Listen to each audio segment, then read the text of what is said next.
एक प्रचंड मोठा गुन्हा बाल सेक्स स्कॅन्डलच्या रूपानं 1995-96 पासून चालू आहे आणि त्याची माहिती हळूहळू अमेरिकेत प्रकट होत गेली 2005-2010 आणि त्या घटनेचा सूत्रधार जेफ्री एप्स्टीन नावाचा जो एक मोठा धनाढ्य उद्योगपती होता, त्याचा आत्महत्या किंवा खून झाला ऑगस्ट 2019 मध्ये. त्यापूर्वी अनेक बालिकांनी, अल्पवयीन मुलींनी त्याच्या विरुद्ध फौजदारी गुन्हे दाखल केले होते की त्यानं काही ना काही आमिष दाखवून त्या मुलींचं लैंगिक शोषण केलं आणि उच्च पदस्थ बड्या धेंडांना त्यांचा देह विक्रय केला. हा खटला अमेरिकेत बऱ्याच दिवसापासून चालू आहे आणि या जेफ्री एप्स्टीन नावाच्या माणसाचा मृत्यू झाला अमेरिकेच्या हाय सिक्युरिटी प्रिझनमध्ये, न्यूयॉर्कमध्ये. आता त्यानं गळफास लावून आत्महत्या केली का त्याचा खून केला बड्या लोकांनी की तो काही बोलू नये म्हणून, त्याचं अजूनही स्पष्ट उत्तर काही अमेरिकेत आलेलं नाही. पुढं हे प्रकरण इतकं तापलं की दोन्ही पक्षांच्या खासदारांना हे प्रकरण दडपणं अशक्य पार झालं, कारण त्यांच्या मतदारसंघातील मतदारांनी त्यांना सांगितलं की आम्ही सगळं काही खपवून घेऊ, पण हे आम्ही खपवून घेणार नाही. आणि तुम्ही जर हे प्रकरण दडपायचा प्रयत्न केला राष्ट्रपती ट्रम्प यांना वाचवण्याकरता, तर पुढच्या निवडणुकीमध्ये तुमची काही धडगड नाही, आम्ही तुम्हाला काही मदत करणार नाही. आणि अशा प्रकारचं वातावरण अमेरिकेत झाल्यामुळं दोन्ही पक्षाचे खासदारांना नाईलाजाने संबंधितली सगळी कागदपत्र, सगळे फोटो, सगळे व्हिडिओ जे त्यांनी गुप्तपणे आपल्या गिरायकांचे फोटो मुलींच्या बरोबरचे काढले होते, ही सगळी माहिती ज्याला संयुक्तपणे एप्स्टीन फाईल्स असं म्हटलं गेलेलं आहे.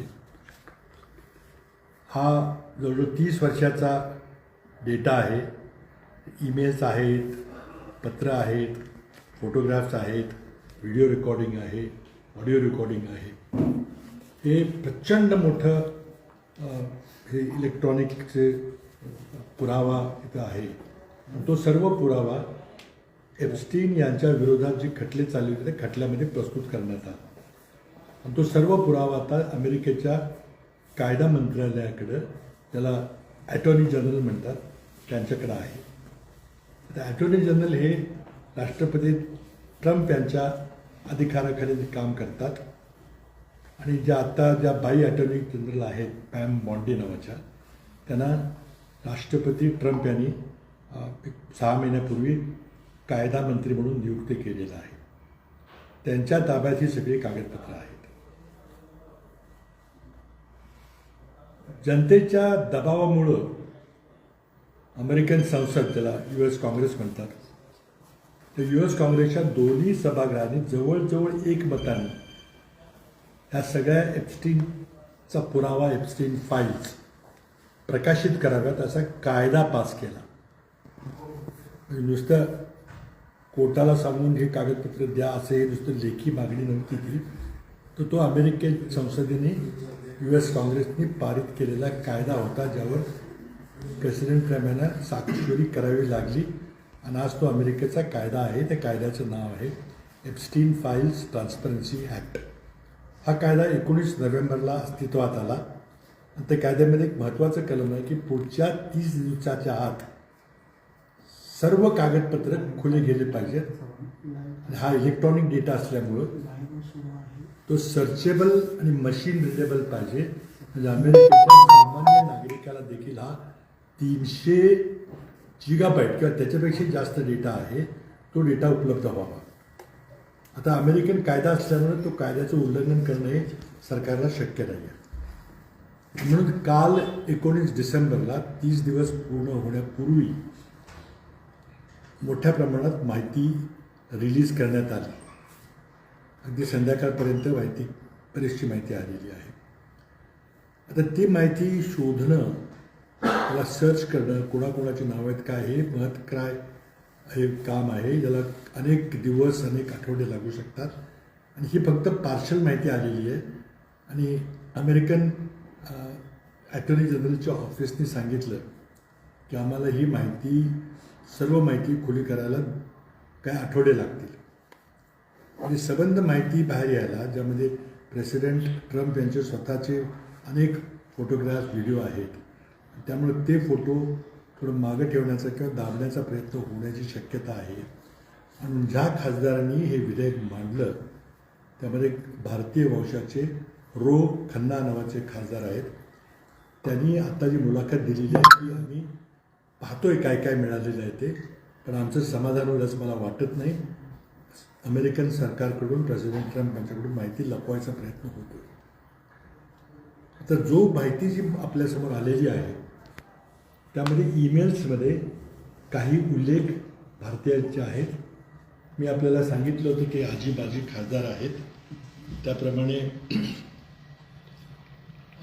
पेट्रोलियम मंत्री हरदीप पुरी यांचं नाव एका ईमेलमध्ये आहे. आणखी एका ईमेलमध्ये एक अमेरिकेतला एक मोठा अधिकारी जो ट्रम्प यांचा सल्लागार होता, स्टीव्ह बॅनन नावाचा, विनंती करतो की मला भारताच्या पंतप्रधानांना भेटायचं. एप्स्टीनकडून उत्तर येतं की मी प्रयत्न करतो की तुमची काम होईल काय. नंतर काही दिवसांनी पुन्हा अशी ईमेल येते की मोदी ऑन बोर्ड, म्हणजे मोदी भेटायला तयार आहेत. तर मोदींचं आणि एप्स्टीनचं काय नातं आहे की जो एप्स्टीन मोदींची कोणाशी अपॉइंटमेंट घडवू शकतो, याचे उत्तर सरकारकडून मिळावं लागेल. त्याचबरोबर एक माजी खासदार आणि मोठे उद्योगपती अनिल अंबानी यांचंही नाव आहे. आणि एक अमेरिकेत राहणारे आरोग्यविषयक एक बडी व्यक्ती आहेत, त्यांचंही नाव भारतीय मुलाचे, भारतीय वंशाचे व्यक्ती आहे, त्यांचंही नाव आहे. पण अजून फोटोग्राफ्स वगैरे काही कॉम्प्रोमाइजिंग फोटोग्राफ्स असे काही पुढं अजून आलेले आहेत किंवा अजून सापडलेले आहेत. त्याची आज रात्रभर तिथल्या अमेरिकन मीडियाकडून शोध चाललेला आहे. भारतात देखील शोध चालला आहे, कारण ती माहिती सर्वांना उपलब्ध आहे. तुम्हालाही ती माहिती उपलब्ध आहे. त्याकरता अमेरिकन सरकारने एक वेगळी वेबसाईट तयार केलेली आहे, एप्स्टीन फाईल्स ट्रान्सपरन्सी ॲक्ट म्हणून. त्या वेबसाईटमध्ये जाऊन आपल्याला वेगवेगळे तिथं वेबसाईट आहे. त्यामध्ये एक वेबसाईट एप्स्टीनची आत्महत्या झाली त्यावेळेचं CCTV फुटेज आहे. त्यावेळेचं सगळे पोलीस यंत्रणा काय करत होती याची सगळी माहिती आहे. नंतर आत्तापर्यंत जे 2 खटले चालले त्या खटल्यामध्ये काय काय पुरावा दिला गेला, त्या महिलांची साक्ष आहे. तर प्रचंड मोठं अशी सामुग्री, म्हटलं डिजिटल सामुग्रीही उपलब्ध करून दिलेली आहे. आता त्याचं विश्लेषण करायला काही काळ लागेल, परंतु जगातले सर्व पत्रकार, आंतरराष्ट्रीय सर्व पत्रकार ही माहिती कालपासून शोधायला लागलेली आहे. तर लवकरच त्याचे आपल्याला समजेल असं विश्लेषण काही दिवसांमध्ये येईल. मी 1 तारखेला मुद्दा मांडला होता, ती एवढंच मांडलं होती, मला जी माहिती होती अमेरिकन मीडिया वाचून, मी काही अमेरिकेतली आणि इंग्लंडमधली वर्तमानपत्र रोज पाहतो, त्यातून जी काही चर्चा चालली होती त्यातून काहीतरी बडं प्रकरण अमेरिकेत गाजते याची मला जाणीव झाली, ज्याची बहुतेक आपल्याकडे कोणाला माहिती नव्हती. म्हणून मी 1 डिसेंबरला आपल्याशी संवाद साधताना असं म्हटलं होतं की हे जर प्रकरण खुलं झालं तर त्याचे भारताच्या राजकारणावर परिणाम होतील का, असा मी प्रश्न विचारला होता. कारण मला शंका आहे की त्याचे होतील असं मला वाटतं. आणि जर ती जी नावं त्यावेळेला जी होती पण काही स्पष्ट पुरावा नव्हता, म्हणजे कधी कोणाचे नाव घेतलं नव्हतं, पहिल्यांदा काही नावं घेतली कारण ते पुरावे आलेले आहेत. पण त्यामध्ये बडी व्यक्ती असण्याची शक्यता आहे. भारताच्या राजकारणावर त्याचा आमूलाग्र परिणाम होईल अशी मला शंका वाटते. अशी मी शंका आपल्यासमोर बोलून दाखवली होती. त्याची खूप चर्चा झाली, देशभर ते विधान गाजलं.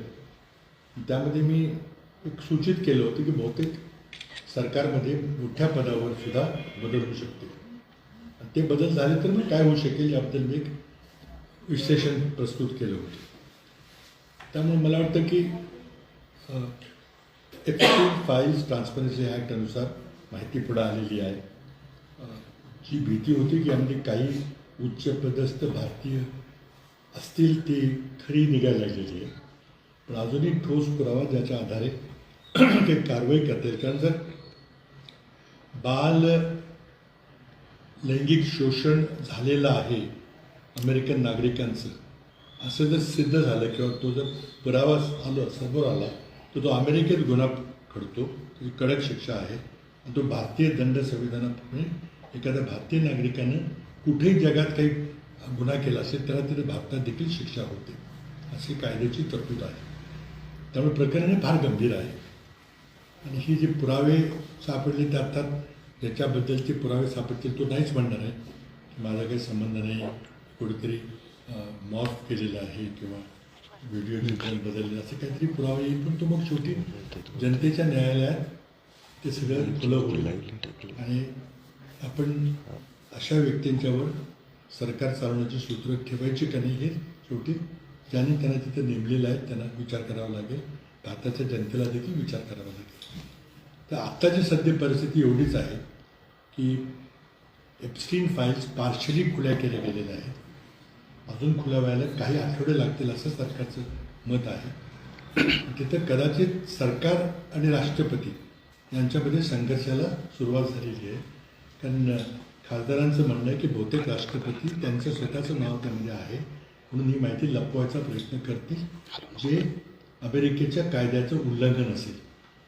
आता हा मोठा संघर्ष होणार आहे आणि ते आपण आता बघत बसलं पाहिजे. पण एवढंच आहे की काही नावं भारतातली कुठंतरी आलेली आहेत. मी काही ईमेल पाहिलेले आहेत, त्याची माहिती आता आपल्या मीडियामध्ये सुद्धा याची खूप चर्चा होईल, विश्लेषण चांगलं होईल. एवढंच आजची माहिती आहे. आणखी काय आपल्याला विचारायचं असतं आता पण किती कागदपत्र बाबा समोर आले? आता एक्झॅक्टली किती आलेत माहिती नाही, पण एकूण 300 GB डेटा आहे. म्हणजे लक्षावधी ईमेल्स आणि फोटोग्राफ्स असतील, व्हिडिओ होते. 95,000 फोटोग्राफ्स गेल्या आठवड्यात रिलीज झाले होते. आता त्याचं काय संदर्भ आहे, एकमेकाची कशी गुंतागुंत ही शोधणं, ही शोधपत्रिका द्यायचं काम. एकदम एखादं नाव येतं आणि ते कुठून आलं, त्याचा काय संदर्भ आहे. जसं स्टीव्ह बॅनन नावाचा जो राष्ट्रपती ट्रम्पचा सल्लागार होता, तो विनंती करतो की मला भारताच्या पंतप्रधानांशी भेटायचं आहे. एप्स्टीनला विनंती करतो. एप्स्टीन त्याला म्हणतो की ठीक आहे, मी प्रयत्न करतो. आणि काही दिवसानंतर सांगतो की मोदी इज ऑन बोर्ड, म्हणजे मोदी तयार आहेत असं ते एक ईमेल आहे. मग प्रश्न असा आहे की त्याच्यात मोदीचे संबंध कसे काय आले, अनेक प्रश्न उद्भवतील आपल्याला. आता हरदीप पुरी जे भारताचे न्यूयॉर्कमध्ये ॲम्बॅसेडर होते, त्यांचं नाव अनेक वेळेला आलेलं आहे. 5-6 वेळेला त्याचे भेटीगाठी झाल्या असं काहीतरी लेख आलेला आहे. मी काही सगळे कागदपत्र तपासले नाही, कारण 300 GB डेटा आहे. म्हणजे लक्षावधी फोटोग्राफ, लक्षावधी कागदपत्र, लक्षावधी ईमेल असतील. तो जरी सर्चेबल डेटा असला तर ते शोधणं काही सोपं नाही. आता जगातल्या सर्व मीडियाला तर एवढंच काम पुढे आठवड्यात राहिलेलं आहे. भारतातले नेत्यांची नावं काय सांगितलं मी. ते युनियन मिनिस्टर आता जर असतील, तुम्ही आता उल्लेख केला त्या पद्धतीनं विरोधकांची भूमिका म्हणून आपल्या देशातल्या व्यक्तीचं नाव आले, विरोधकांची भूमिका काय आहे? आता ती स्पष्ट होईल ना. विरोधी पक्ष म्हणजे काँग्रेस पक्ष, इंडिया आघाडी काय भूमिका घेते ती ठरेल. आता फक्त आपल्याला सकृतदर्शनी एक नाव आलेलं आहे. आता नाव आलं म्हणजे त्यांनी गुन्हा केला का हे सुद्धा गृहीत धरता येणार नाही. प्रश्न फक्त एवढा होतो की त्याच्यात यांचे संबंध कसे आले. हा अशा प्रकारे त्याला शिक्षा झाली आहे 2008-9ला. म्हणजे हा गुन्हेगार आहे हे सगळ्यांना माहिती होतं. आणि मोदींचा जो संदर्भ आहे तो 2014चा आहे. माहिती असताना की हा एक विकृत प्रवृत्तीचा माणूस आहे, ध्येय व्यापार करतो, हे माहिती असताना मग मोदींची त्याची गाठ कोणी घालून दिली होती. तर हरदीप पुरी जी अमेरिकेमध्ये भारताचे राजदूत होते, त्यांचं नाव आलेलं आहे. पण त्यांनी काही यामध्ये भूमिका त्यांची आहे काही सगळं शोधावं लागेल. बाबा, एवढं प्रकरण गंभीर असून सुद्धा भारत सरकारकडून त्याच्या विशेष असा खुलासा केला जात नाहीत, उलट तुम्हाला ट्रोल केलं जात नाही. नाही, मला ट्रोल केलं मला काय हरकत नाही, पण भारत सरकारकडून खुलासा होत नाही ही एक थोडीशी चिंतेचा विषय. कारण असं नाव जर सोशल मीडियामध्ये आलं, आपण हिंदी यूट्यूब चॅनल पाहिलं असेल त्याने उघडपणे ही नावं चर्चेत आहे, तरीही एकही त्याचं स्पष्टीकरण किंवा तर की बाबा ह्यात आमचा काही संबंध नाही, असं कुठं काही कुठे बोललेलं मला तरी आढळलं नाही. म्हणजे घाबरलेत असं थोडंच दिसतंय का म्हणजे? हे तुम्ही त्याचं विश्लेषण करा. पण नावही जाहीर झाल्यानंतर या संदर्भातला गुन्हा अमेरिकेत दाखल होणार का इंडियामध्ये? अमेरिकेत गुन्हा होईल का नाही ह्याला वेळ लागेल, पण गुन्ह्याला फार कागदपत्र लागतात. पण ह्या माणसांचा संबंध आहे कारण त्या प्रकरणात भाग घेतला होता. आता तो गुन्हा आहे का नाही, कारण जर त्याच्याकरता पेमेंट केलं असं ते कुणी केले. आता ते एका ईमेलमध्ये एप्स्टीनचा उल्लेख आहे की बऱ्याच मुली मला मिळालेल्या आहेत, त्या ईस्ट युरोपमधल्या आहेत, पण ती प्रत्येक मुलीला $1000 ती मागते पाहिजे असं काहीतरी उल्लेख आहे. म्हणजे हा धंदा चालला होता यात काही शंका नाही. त्यामध्ये ब्लॅकमेलिंग होतं. सर्वात महत्त्वाची गोष्ट अशी आहे की जेफ्री एप्स्टीन नावाचा माणूस हा इस्रायल करता गुप्तहेर होता आणि त्याचं काम होतं की सगळ्या बड्या लोकांना गुंतून त्यांना ब्लॅकमेल करायचं. आपल्या नेत्यांचं काही ब्लॅकमेल झालं काही शोधावं लागेल. पंतप्रधानांना माहीत असून सुद्धा त्यांनी त्या व्यक्तीची भेट घेतली असावी का, काय वाटतंय तुम्हाला? माहीत असेल का नाही, आपण हे कंजेक्चर आहे. समजा तिथल्या राजदूतांनी अँबॅसिडरने सांगितलं असेल की ह्याला भेटा, मोठा माणूस आहे, असं काही सांगितलं असेल तर म्हणजे एकदम त्यांना दोषी आहेत असं म्हणता येणार नाही. त्यांना खूप विश्लेषण करावं लागेल. पण एक आहे की त्या माणसाचा तुमचा संबंध आला कसा हा प्रश्न तो उद्धत होतोच. सध्या तुम्हाला ट्रोल केलं त्याचं मुख्य कारण म्हणजे तुम्ही बोलताना म्हटलं होता की मराठी पंतप्रधान होईल, या मुद्द्यावर फार मोठ्या प्रमाणावर तुम्हाला ट्रोल केलं. नाही, मी काय म्हटलं होतं तुम्ही लक्षात घ्या, ट्रोल करायचं काय कारण नाही. मी म्हटलं होतं की पुढच्या काही दिवसामध्ये भारतीय राजकारणामध्ये अमेरिकेतल्या घटनेमुळे काही खूप मोठा परिणाम होईल आणि कदाचित त्यातून एखादा मराठी भाषी पंतप्रधान होण्याची शक्यता आहे. हे माझं राजकीय विश्लेषण आहे. अजून ट्रोल करायचं असलं आपल्याला मराठी पंतप्रधान नको असेल तर काही हरकत नाही. ज्या प्रकारे हे प्रकरण पुढे येत आहे, जगभरातील नावं येण्याचे संकेत अनेकांकडून दिले जातात.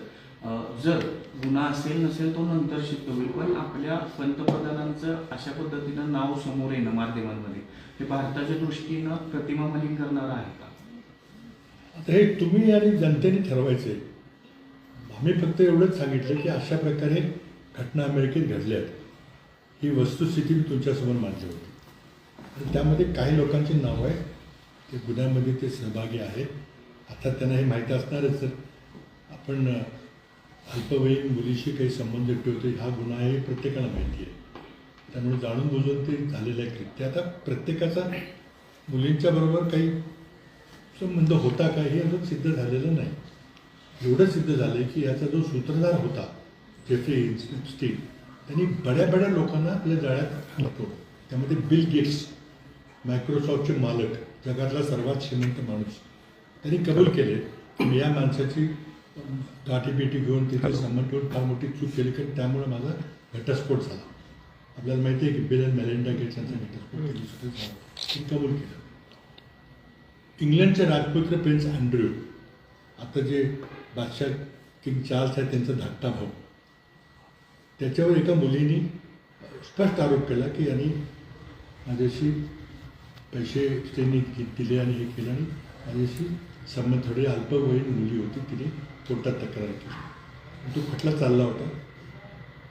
त्यानंतर प्रिन्स अँड्र्यू यांनी त्या मुलीच्यावर कोर्टाबाहेर सेटलमेंट केली. $15 मिलियन, जवळजवळ 130 कोटी रुपये त्या मुलीला दिले. ही वस्तुस्थिती आहे, त्यांनी कबूल केलेलं आहे. आणि त्यानंतर जेव्हा प्रिन्स अँड्र्यू इंग्लंडमध्ये परत गेले तेव्हा त्यांच्या मोठ्या भावानं इंग्लंडच्या बादशाह किंग चार्ल्सने त्याची सगळी शाही पदं काढून घेतली, त्याच्या पदव्या काढून घेतली. त्यांची पदवी ड्यूक ऑफ यॉर्क होती ती काढून घेतली. त्याला सामान्य नागरिक म्हणून घोषित केलं. प्रॉपर्टीचा काही हिस्सा त्याला मिळणार नाही अशी भूमिका घेतली. अरे किंग चार्ल्सनी का केलं? हा इंग्लंडचा बादशाह आहे, धाकट्या भावाबद्दल त्यांनी का केलं? त्यांनी किती $15 मिलियन म्हणजे 140 कोटी रुपये त्या मुलीला का दिले? हे उघड आहे सगळं, फॅक्ट्स आहेत. नंतर एक इस्रायलचे पंतप्रधान बेहूक एराड म्हणून आहेत, त्यांची छायाचित्र प्रकट झाली आहेत. अत्यंत घाणेरडी छायाचित्र मुलींचं शोषण करण्यात आलेले. इस्रायलचे माजी पंतप्रधान म्हणजे मोठ्या मोठ्या लोकांना जाळ्यात अडकवतात. त्यामध्ये ट्रम्पचा मोठा रोल आहे. कारण ट्रम्प यांचे शेकडो फोटोग्राफ एप्स्टीन बरोबरचे आणि तरुण मुलीबरोबरचे फोटोग्राफ आहे. आता ही जेव्हा माहिती जेव्हा येते आहे तेव्हा ती माहिती प्रकाशित करताना ज्या मुलींचे फोटोग्राफ आहेत त्यांची तोंडं ते काळी केले, ज्याला इंग्रजीमध्ये रिडॅक्टिंग म्हणतात. एखाद्या व्यक्तीचं नाव आलं निरपराध होईल तर ती ओळ सगळी काळी केलेली. बरेचसे पुरावे नुसते काळे काळे कागद सगळी ती माहिती रिडॅक्ट केलेली आहे. कारण का तर अल्पवयीन मुलींची ओळख होणे, त्यांच्या चारित्र्यावर कायमचा बट्टा लागेल असं होऊ नये म्हणून ते रिडॅक्ट केले. तर त्यातून आता सगळं शोधून काढणं हे मोठं काम आहे. मला वाटतं इतिहासात कधी इतके मोठे प्रमाणात डिस्क्लोजर झालं नव्हतं आणि ते इतकं डिस्क्लोजर ते सांभाळून केलेलं आहे. ते करताना महिनाभर का लागला तर त्यांना प्रत्येक कागद तपासावा लागला. यामध्ये कोणाचं निरपराध व्यक्तीचं नाव आलं आहे का किंवा विक्टीमचं नाव आलं का, ज्याच्यावर अत्याचार झाल्या त्या व्यक्तीचं नाव आलं का, कारण त्या व्यक्तीवर कायमचं बदनामीचं त्याला फेस करावं लागतं. बाबा, सैन्य दलावर आणि ऑपरेशन सिंधूरबाबतीत बोलल्यानंतर तुमच्यावर पाकिस्तानची भाषा बोलता अशी टीका होते. मी आता त्याच्याबद्दल मुंबईला मी प्रेस कॉन्फरन्स घेईन, कारण हा माझा अधिकार आहे सरकारला प्रश्न विचारायचा आणि त्या अधिकारात ते विचारत राहणार. बाबा, तुम्ही म्हटलं ना की कुठलीही ह्याच विषयावर कुठलीही ताकद ही माहिती प्रस्तुत करण्यापासून आणू शकणार नाही. मग तुम्ही आता सांगितले की हे फोटो ब्लर करणे वगैरे अशा ज्या गोष्टी चालू आहेत राष्ट्राध्यक्षांचं तर हे मग कशाचं नाही बघा, फोटो ब्लर करणं किंवा फोटो रिडॅक्ट करणं त्याला सर्वांची मान्यता आहे.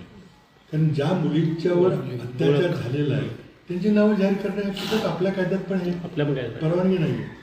आपण तर नाव पण आता ते त्यांचं ते बघून घेतलेलं तुम्ही म्हणताय ते बरोबर आहे. कार्यालयाकडे यांच्याकडे सगळी माहिती आहे आणि तो वाद आता अमेरिकन संसदमध्ये आणि प्रेसिडेंटच्या कार्यालयामध्ये चाललेला आहे जोरात आणि पुढच्या काही महिन्यामध्ये चालेल. त्याचा एका बाजूला प्रयत्न राष्ट्रपती ट्रम्पांना वाचवण्याचा असेल, काही बड्या झेंड्याला वाचवायचा असेल आणि पार्लमेंटचं म्हणजे संसदेचं काम असेल ती सगळी माहिती मिळाली पाहिजे.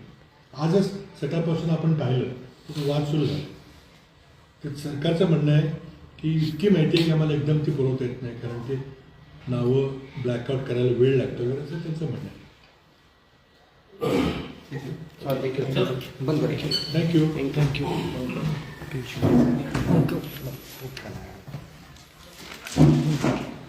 झाले बंद. बंद